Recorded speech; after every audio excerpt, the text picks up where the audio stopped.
Carol, a mesma questão, posta de outra forma. O próprio senso comum, há muitos anos, não sei quanto tempo, diz, na prática, a teoria é outra. Né? Na verdade, isto é um engodo. Na verdade, não existe prática sem teoria. Se não formos ao cotidiano, ao dia a dia, à realidade em si, e descobrir a teoria que orienta aquela prática, nós nunca vamos ter nem teoria, nem prática. Nós separaríamos o que eu chamaria de uma teoria de conhecimento da prática, que não leva à reflexão e ao questionamento, de um lado, só na prática, sem a reflexão. Facebook.com, Twitter.com, muitas participações, por favor, João. E de outro lado, nós teríamos eu diria, os nefelibatas, os que andam nas nuvens, que simplesmente fazem ensaios teóricos em que em nada ajudam a compreender aquela prática sem a reflexão. Então, o que nós temos que ter é uma síntese desses dois polos. Elas não são excludentes. Elas não são excludentes. Cobrem isso, como está dizendo o Felipe. Agora, eu queria retomar, se você me permite... Por favor. Aquela questão que eu estava dizendo. Nós escolhemos esse modelo, etc. e tal. Esse modelo fez com que a educação viesse para o centro, o que ela estava no centro, mas não tão no centro do processo econômico brasileiro, que vem desde o início da década de 90. Então, as áreas que foram privilegiadas em termos de indução à pesquisa, em termos do modo de fazer científico, que nós falávamos do, corporativismo epistemológico, acontece em função dessa questão. Porque epistemológico é político. Exatamente, obviamente. Quem tem saber tem poder. O Rogério Tavares, que é professor, ele traz um questionamento para vocês pelo Facebook. Ele é professor, sou professor, e descobri que só poderei ser aceito como professor de dedicação exclusiva quando tiver o doutorado. Tenho certeza que a universidade é a maior prejudicada com esse tipo de discriminação. Eu gostaria de continuar e respondo ao Rogério. Então, o que é que nós estamos vendo acontecer?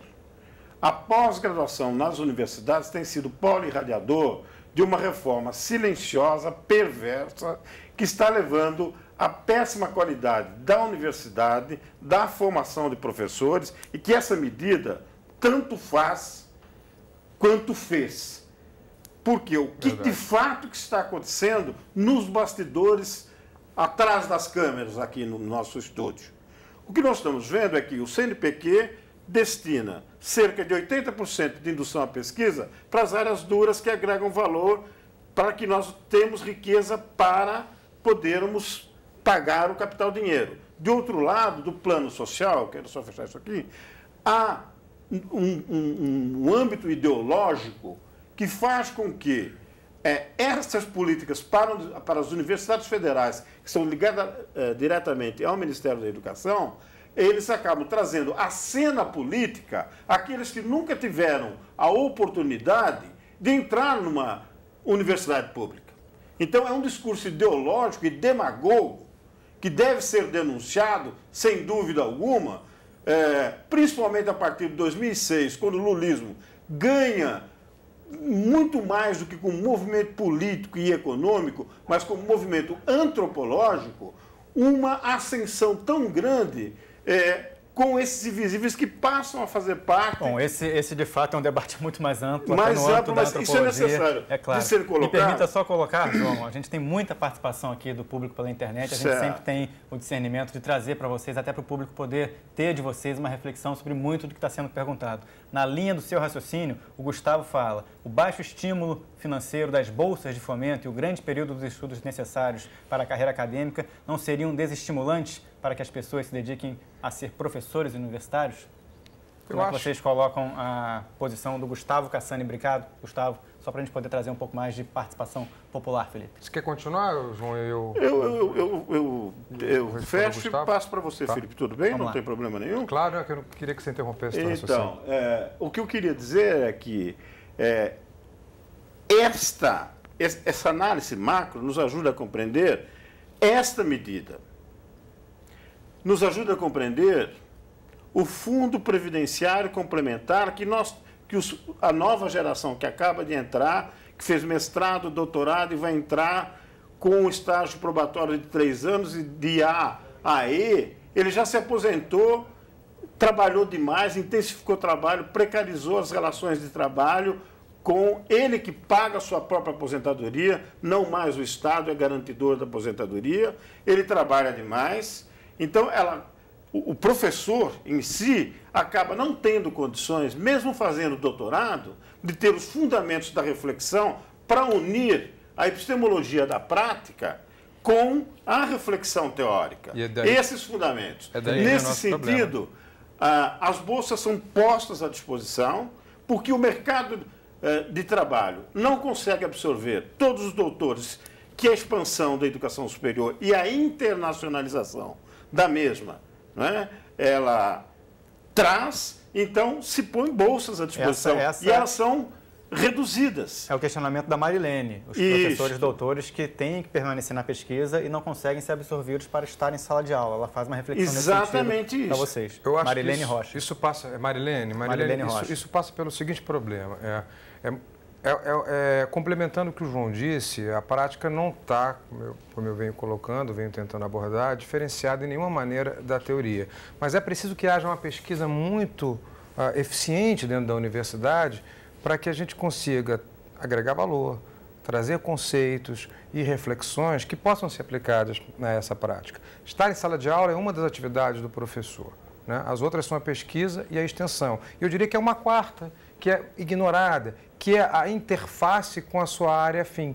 E isso, sim, eu acho que é bastante prejudicado. E muito prejudicado por esse tema que a gente está discutindo, que é a exigência peremptória de ter um doutorado para lecionar numa universidade do Júlio César. Como fazer as pesquisas saírem da universidade e chegarem ao campo da prática, ao trabalho e à sociedade? Acho que tem que haver um diálogo com a sociedade. As pesquisas, elas não que as pesquisas tenham que ser direcionadas por A, B, C ou D, mas por que eu faço uma pesquisa? Por que eu faço um recorte de um determinado tema? O que é uma teoria? Uma teoria nada mais é do que um reducionismo sobre um determinado tema. Aí você vai me dizer, reducionismo, por que eu reduzo?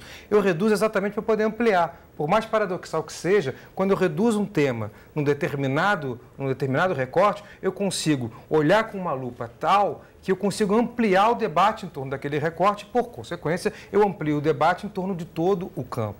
Então, eu tenho que dialogar com essa sociedade. Por exemplo, se eu faço alguma pesquisa sobre semiologia da imagem, que é a minha área, eu não posso ficar restrito ao campo teórico e discutir Saussure, Peirce, enfim, que são os autores que me norteiam, apenas no âmbito intelectual e fazer, como o João muito bem disse, ficar nas nuvens, né? Enchendo de orgulho porque eu entendo esses autores. Não, eu tenho que buscar um diálogo com a sociedade para tentar entender, que é o que eu faço, por exemplo, como que programas de televisão, ou de ficção, ou cinema, enfim, trabalham essas questões da semiologia, desses signos, dentro das suas produções, das suas narrativas. E aí eu acho, e eu não quero usar esse termo, eu não vou ser só útil à sociedade, porque não é uma questão de ser útil, é uma questão de você ser reflexivo e, mais do que ser útil à sociedade, trazer para essa sociedade a tradução da complexidade, ou seja, a tradução do seu pensamento e é onde esse pensamento vai ser aplicado para o bem dessa mesma sociedade. Sem isso, meu caro, não há pesquisa, não há ensino, na minha opinião, não há universidade. Sem isso, é simplesmente, como o João disse, um desvio corporativo dos professores. Então, a gente tem que pensar muito bem. Se você quer ser professor, pense muito bem nisso. Por que você quer ser professor? Para João, que você quer ser professor? Na sua opinião, onde é que o ensino público superior poderia ter um impacto maior desse tipo de medida que está sendo proposta pelo governo federal? Existe, na sua opinião, alguma região do país, algum campo de pesquisa, alguma área do ensino superior que poderia ter um benefício direto dessa medida ou essa análise não pode ser feita assim? Eu diria, numa definição livre e liberal, que eu acabei construindo ao longo de um programa de pesquisa de quase um quartel de século, que a identidade da universidade pública é uma contradição. Num polo, nós devemos ter intelectuais que, de todas as áreas, que pesquisem para o crescimento econômico daquele tempo histórico da universidade, que também pesquisem na área de ciências humanas para a consolidação do pacto social naquele tempo histórico. Para mim, esse é um polo da contradição central da identidade da universidade pública. No outro polo, que eu chamaria de polo antitético, nós deveríamos ter o polo dos intelectuais que trabalhariam institucionalmente de forma crítica. Eles fariam pesquisas diagnósticas daquele crescimento econômico, daquele pacto social, de forma institucionalmente crítica e, num segundo lugar, eles deveriam desenvolver, como eu faço há 25 anos, que venho pesquisando a educação superior brasileira, pesquisas críticas e diagnósticas dos próprios objetivos da instituição republicana pública brasileira. Essa, para mim, essa é a questão. O que está acontecendo no momento atual? Face a essa conjuntura geral, todo o financiamento da pesquisa e a reformatação do programa de pós-graduação faz com que o modo de pensar continue sendo cartesiano, como discutíamos Felipe e eu. Ou seja, é o método de conhecimento das ciências duras, das engenharias, da ciência da computação, etc., que predomina sobre o método de conhecimento, que dialoga com as ciências humanas. O Robson, um país, eu queria só finalizar, um país que prioriza isso, joga o processo civilizatório, que intensifica a condição humana, no lixo e faz ao contrário. Não é? Trata o ser humano como uma mercadoria, uma força de trabalho muito bem qualificada, ou uma força de trabalho de chão de fábrica, ou o precariado, que tanto se fala, e não o contrário.